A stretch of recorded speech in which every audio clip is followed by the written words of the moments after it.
В ім'я Отця і Сина, і Святого Духа Христос хрещається. Возлюблені в Христі, брати і сестри, щиросердечно вітаю всіх вас із цим великим 50-м святом хрещення Господа нашого Ісуса Христа зі святим Богоявленням. Цей день Церква Христова урочисто у молитовному піднесенні згадує подію і життя нашого Спасителя, як одного разу Він з'явився на березі річки Йордан, де проповідував святий пророк, предтеча і хреститель Господній Іоанн, проповідував покаяння, підготовляв людські серця для сприйняття Спасителя, для сприйняття Його божественного Євангелія про спасіння і Царство Боже. Покайтеся, закликав Іоанн Хреститель, бо наблизилося Царство Боже. Тільки через покаяння, тільки через переміну свого внутрішнього життя людина може сприйняти Бога, який з'явився у цей світ і став людиною. Вирівняйте стежки для Господа, закликав Іоанн предтеча. Тобто приготуйте своє серце через покаяння, через переміну свого життя. Адже серце, яке погрузло у життєвій суєті, серце, яке сповнене гніву, неприязні, заздрості, злоби, ненависті, гордості, не може прийняти у себе Бога. І тому то, перш ніж з'явився Христос світу, і своєю проповіддю з'явився ангел Божий во плоті, Іоанн Хреститель, і сповістив людям, що я вас хрещу водою на покаяння, а йде за мною сильніший від мене, який буде вас хрестити Духом Святим і вогнем. І ось з'явився Господь до Іоанна, хоч він не потребував хрещення.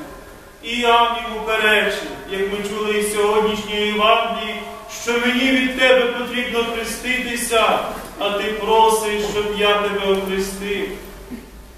Але як сказав Господь, оближ це, бо нам личить виконати всю правду. Цим самим Господь показує всім нам про необхідність і нашого хрещення. Цей день святі подвижники Церкви Христової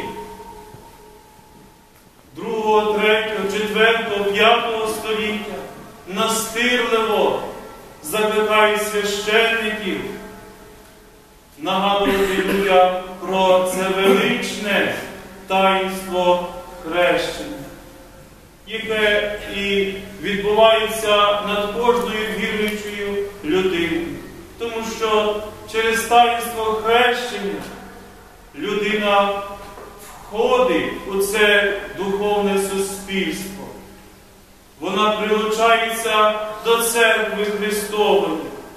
Адже пригадайте розмову Христа із фарисеєм Никодимом, який увірував у нього і приходив до нього уночі. І ось Господь йому каже, якщо людина не народиться від води і духа, не зможе вона увійти у Царство Боже. І в іншому місці Господь говорить, хто увірує і охреститься, той буде спасений. А хто не увірує і не охреститься, буде осуджений. осуджені. У таїнстві хрещення, возлюблені в Христі, ми вмираємо для гріховного життя і воскресаємо, народжуємося удруге Духом Святим до життя з Богом, до життя святого. Звісно, багато сьогодні можна почути, що ось ви, християни, не провадите того життя, до якого покликані. Здебільшого навіть і Слово Боже говорить, що ви хрещені, але живете гірше язичників. Звісно, ми багато бачимо у сучасному житті із повсякденного побуту, що ті, які хрестилися в ім'я Отця і Сина і Святого Духа, проводять своє життя неналежним чином. Що багато із злочинців стають після того, як охрещуються. І ми це повинні пам'ятати. Ми, християни, в першу чергу повинні розмірковувати над таїнством хрещення. Зараз так сталося у практиці церковній, що здебільшого хрестимо своїх дітей немовлятами. Але потрібно знати, в якому випадку Церква Христова дозволяла хрестити дітей немовлятами, коли замість дитини хресні батьки відмовляються від сатани і його діл і з'єднуються з Христом. А тоді, коли церква не мала сумніву, що та чи інша дитина, яка охрещується, виросте справжнім християнином, що вона виросте і так дійсно підтвердить слова, проголошені хрестеним. Так, я відрікаюся сатани і його діл, і з'єднуюся з Христом. Тобто, що дитина буде виховуватися в атмосфері віри і побожності. Зараз ми це не спостерігаємо. Зараз ми бачимо, що таїнство хрещення зазвичай перетворили на черству обрядовість. В таїнстві хрещення дитині дається це зерно нової людини, відтвореної Христом через Його животворящу смерть і славне воскресіння. Але чи це зерно проросте і дасть плід,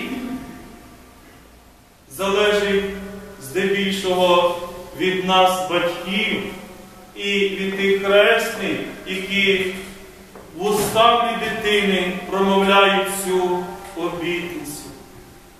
І замість того, щоб сьогодні шукати духовних людей, які проводять дійсно побожне життя, щоб брати їх за хресних, щоб бути впевнені, що за мою дитину будуть молитися, що прикладом свого життя моїй дитині вкажуть, як потрібно жити, провадити, що таке є віра, що таке є Бог і Церква Христова.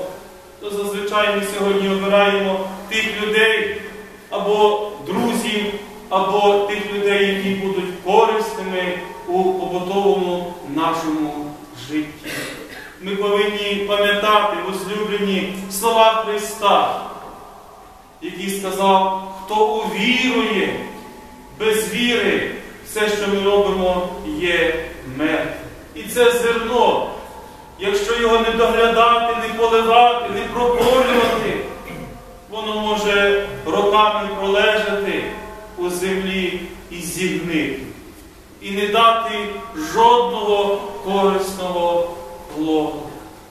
Тому то і ми через покаяння, а святі отці покаяння називають другим хрещенням, повинні знову і знову приєднуватися до Церкви Христової. Тому що навіть якщо ми в дитинстві були прилучені до Церкви Христової через таїнство хрещення, але через свою неміч, через гріхи ми відпадаємо від Церкви, то через щире покаяння, через сердечний жаль за вчинені нами наші гріхи, ми знову відтворюємося і з'єднуємося із Церквою Христовою, і Христос входить у наше серце. Всі, що у Христа хрестилися, у Христа зодягнулися. Чуємо ми сьогодні на богослужінні, а це означає, що всі, що у Христа хрестилися, Господь увійшов в їхню душу і серце. Господь наповнив наше єство повнотою своєї благодаті. І ось щоб ця благодать була відчутна нам, щоб ця благодать преображала нас, щоб зрошувала те зерно нової людини, ми повинні притягати цю Божу благодать через покаяння, через переміну свого життя і через молитву. Тоді ми відчуємо всю повноту радості, приналежності до Церкви Христової, до цього духовного організму. Відчуємо всю повноту радості, коли Господь наповнює наше серце і наповнює нашу душу. Господь є милосердний, довготерпеливий і чоловіколюбець. Він знає нашу неміч, але Він і бачить наше прагнення. Він бачить і наше покаяння, і бажання жити з Ним. Тож нехай за нашу віру, за наше прагнення і бажання, нехай Господь напоїть нашу душу своєю благодаттю, тією, яка преображає води, які ми сьогодні будемо посвячувати після заходної молитви. Господь насичує цю воду через молитву нас, грішних, своєю силою. Нехай і всім нам, які споживають цю воду, і з великою побожністю, і вірою, Він дасть цю силу, зміцнює, скріпляє наші духовні немічні сили, дає свою благодать, щоб боротися у повсякденному житті з цими гріхами і пристрастями і відчувати радість спілкування з Богом, радість відчуття Бога у нашому серці. А це ми можемо почути тільки через покаяння, через щиру віру, через щиру молитву. І нехай милосердний Господь і зміцнює наші фізичні сили. Я бажаю всім вам веселого, радісного, Богом благословенного празднику Богоявлення. І бажаю вам, щоб ця вода, яку ми будемо сьогодні посвячувати і споживати, стала запорукою кріпості, як і духовної, так і тілесної. Христос хрещається.